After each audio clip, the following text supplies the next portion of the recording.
This program is brought to you by Emory University.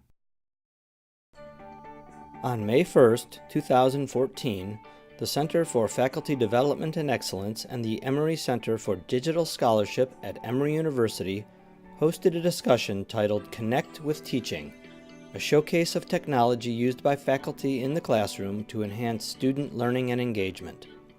The speakers were Frank McDonald, Professor of Chemistry, Donna Troka, Associate Director of the Center for Faculty Development and Excellence and Adjunct Assistant Professor in the Institute of the Liberal Arts, Hong Li, Senior Lecturer in Chinese Grammar and Language, and Yu Li, Senior Lecturer in Chinese Grammar and Language. In this video, Donna Troka demonstrates how she applies the web-based data visualization software Piktochart to teach her students about animal advocacy.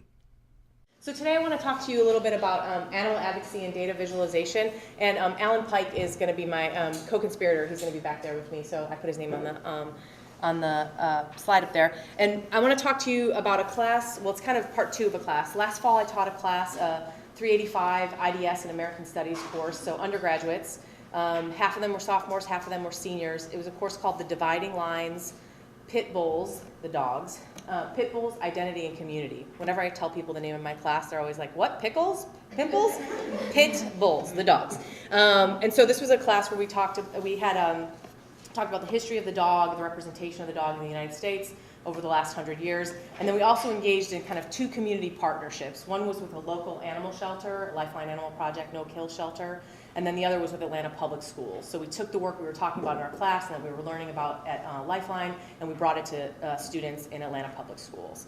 And so I did that in the fall, 15 students, and then this spring I did a directed reading that kind of continued some of that work, and I'm going to talk to you about a project that two of my students did in that directed reading this fall.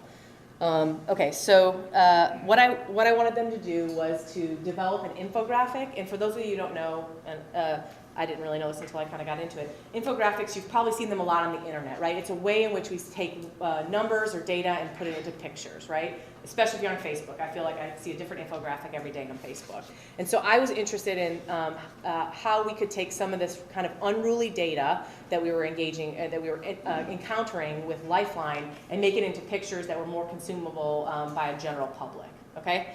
And so really the inspiration for this was two infographics that I saw online, and you're going to realize real quick that this is all about animals. Okay, this is the first one, and this is from an LA shelter, and I really liked how it really simply took kind of the work that they did and made it really, really attractive and made it really, really kind of digestible pretty quick. So that was the first one, and I have pictures of these. I have copies of these at the table, so when we meet to talk later. And then this was the second one that was specifically about pit bulls. I know it's really, really small, so I'm sorry for that. But basically, when I say, like, what was my assignment, what I really did in the fall is I said, hey, y'all, I'm thinking about doing this directed reading. I'm thinking one of the projects will be something like this. I mean, that was literally the assignment. This is our inspiration. Who wants to do this? And these two students, Carly and Sarah, said, I want to do that. So that's really, there was no actual written assignment. I just showed them this and said, do you want to do this? And they said yes. And I said, all right, great, let's do it. And so, of course, I talked to ECDS, and they're like, sure, Troka, we'll help you do whatever craziness you want to do. So these were my outcomes, right? These were the things that I was trying to get at. First, I knew that the students were going to be working in groups, and I thought that was really important. I wanted them to get practice in collaboration. I wanted them to learn this new skill. The two students, one was a creative writing anthropology major, the other was a poli-sci linguistics major. And so I was hoping that I could give them some kind of life skills as far as data visualization and learning this new software, which is called Piktochart. The actual skills, I'm calling them translational skills because they were basically going from quantitative numbers into a narrative. I wanted them to be able to tell a story of the numbers so that anybody could understand them. All my work that I do is, there's a goal of public scholarship that's accessible because I want to take what we're doing in the classroom out into the community, and especially with our community partners. And then also, and this was one that Alan helped me really think about, and I didn't think about this before we started, but it became real clear early on, is that part of this assignment was also about managing expectations. Me managing my expectations and them managing their expectations because we were working with these outside folks. And if any of you have ever done any community partnerships, it's the most transformative thing you could ever do. I highly encourage it, but it's also a tremendous amount of work, and it means really relinquishing a lot of control of your classroom because you're out in a van somewhere in the world, and things don't always go as you plan them to. So just know, I mean, it's worth it, but it requires some management. Okay, so as far as measurement, the things that were really important to me is it clear? And I'm going to show you at the end what they made. Is the infographic understandable, and can people kind of digest what you're talking about? Is it concise? And this one, you'll see, there's the two examples. You know, when I went into this project, I was really thinking of that first one that I just showed you, the LA shelter 1 page. That's what I wanted. Easy peasy, go. As we dug into the data, it became very clear that that was not going to be possible for that one project. So you'll see that the second one there's one that's a little bit longer than the other. Is it correct? And the kind of correctness of ours really depended on what the community partners told us. So my students did a lot of research about the organization, about the work they do, but ultimately we got the correctness from the meetings that we had with Lifeline staff.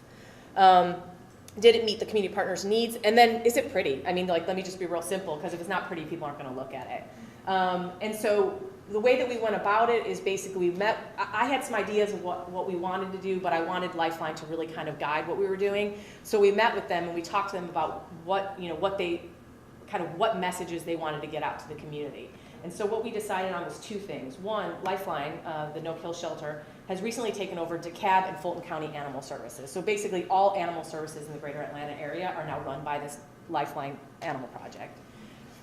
If you don't know, Fulton and DeKalb are both kill shelters because they have to be. There's just not enough space for all the animals that are coming in. And so while we were in this class, it was the 1 year anniversary of Lifeline taking over Fulton.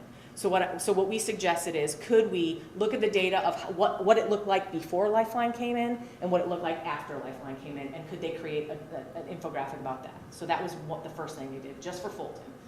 The second thing was they really wanted what they call like their elevator speech put into a picture, right? Because Lifeline is a no-kill shelter, because they have a unique approach that connects animals to people and people to communities, they wanted to be able to say, this is what we do and this is how it's different.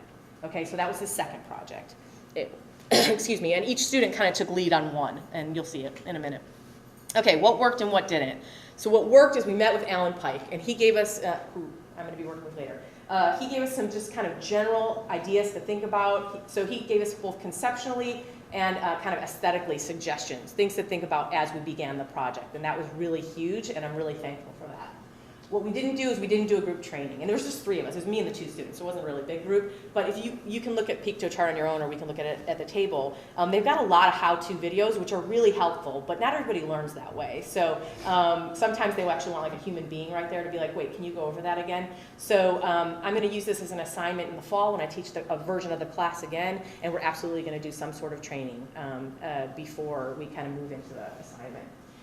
We had several very productive meetings with Lifeline. I wish I would have structured those better, because like we had a couple that were like 2 hours long, and I was like, yeah, we need to wrap this up, you know. So I think that going into it, I wish I would have worked more closely with my students, and then also just really kept us to an agenda, because there was a lot of things they wanted, and it's like, okay, but remember, we're only focusing on these 2 things. And then I liked that it was kind of open, literally, do you want to do this? So there was a real room for creativity. But again, because there's so much room for creativity, I had to manage my expectations. So, ridiculously, I went into it expecting them to create the thing that I just showed you that some, highly paid graphic designer made, and not an undergraduate who's getting a degree in creative writing or political science. And truth be told, what they made was amazing, you'll see, but my own expectations were a little out of whack. So what would I change? So like I said, I'm going to do this in the fall, and I'm going to have them practice using the software before they actually have to do the assignment. And this is something I find is true. Like when I did digital stories, I had them do a 1-minute digital story before they had to do the final project, in large part to force them to use the software before the night before it's due. So I definitely think I'll have them do a smaller project just to get them kind of swimming in the waters of Piktochart.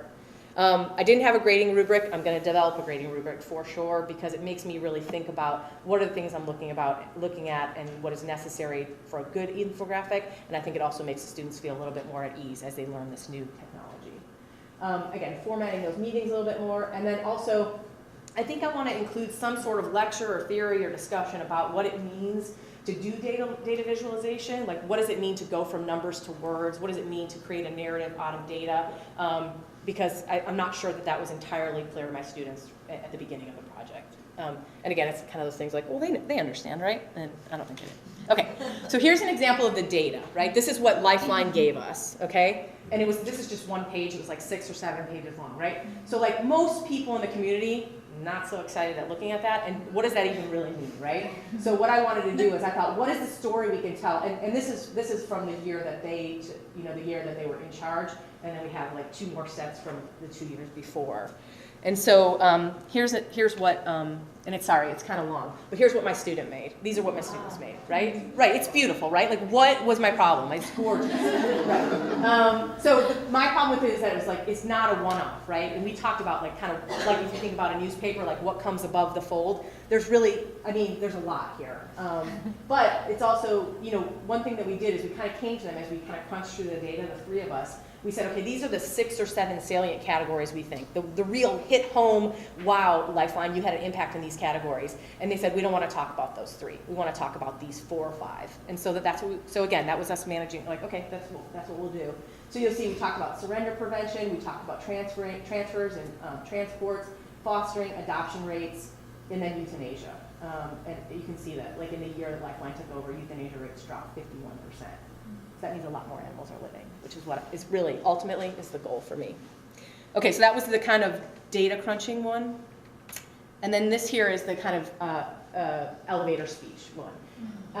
And so, again, this for me, I like it because it's a little bit simpler and, not too much to look at. But again, whereas that last one I just showed you would work, obviously, on the web. These both will go up on, be used on the web. I think that last one also could be great, if you make it into a pamphlet, you can make it into posters, because it tells you everything you need to know. This one, to really get to know what they do, these will all be hyperlinked online, right? So you have to click on rescue and rehabilitation. You have to click on Catlanta. I don't really know what Catlanta is just from this graphic, right? So you've got to think about how you're going to use these.